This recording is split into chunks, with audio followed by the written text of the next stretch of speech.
Alors, c'est toujours intéressant de cocher Shuffle Answers, puisque ça va mélanger les réponses. Donc, d'une fois à l'autre, quand l'étudiant va passer le test, elle ne sera pas toujours au même endroit, en fait. L'option Multiple Answers qui pourrait être cochée s'il y a plusieurs réponses bonnes, ce qui n'est pas le cas ici.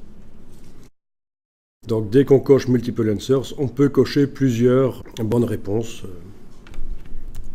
Allez, je vais faire en sorte que ce soit possible. Voilà.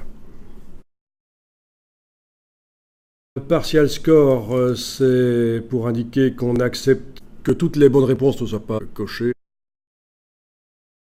Alors voilà, vous avez le nombre de points que vous attribuez et le penalty que vous attribuez si la réponse à cette slide est mauvaise.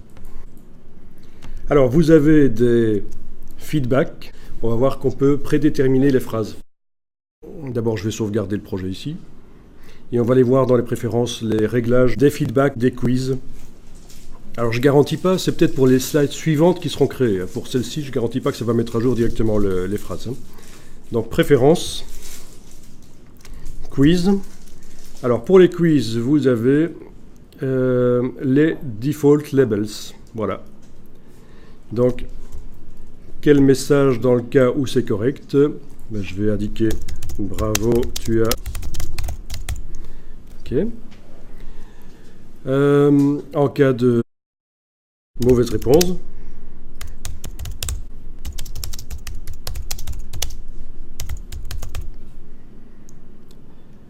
Ok.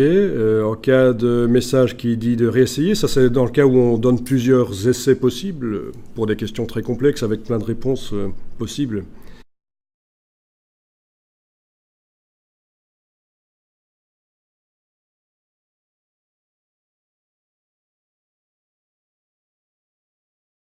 Oui, pour le timeout, je vais pas faire parce que ça c'est dans le cas où on donne un certain nombre de secondes pour répondre.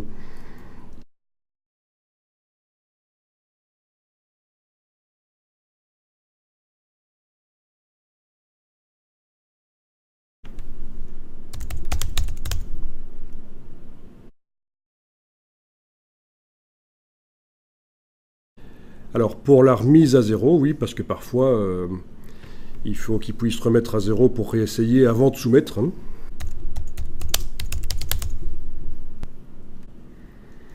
Et dans le cas où il peut sauter la question, voilà, il y aura un message. Progress Indicator, on peut demander que dans les quiz, il y ait un indicateur où il en est dans le quiz, est-ce qu'il en est au début. Il va indiquer vous êtes à la question numéro 1 telle de ce nombre-là de questions qui reste, qui a à faire en tout. Donc là, j'ai modifié les messages, mais il y avait aussi le look des boîtes qui pouvaient être modifiées à cet endroit-là, les boîtes de feedback. Mais enfin, déjà, d'avoir modifié les messages, c'est déjà pas mal. Et donc, comme prévu, ça n'a pas changé cette diapositive-là, mais on va tester, on va voir si maintenant, si j'en ajoute une nouvelle. Oui, je viens d'en ajouter une nouvelle, et là, c'est bien mes messages qui viennent des préférences.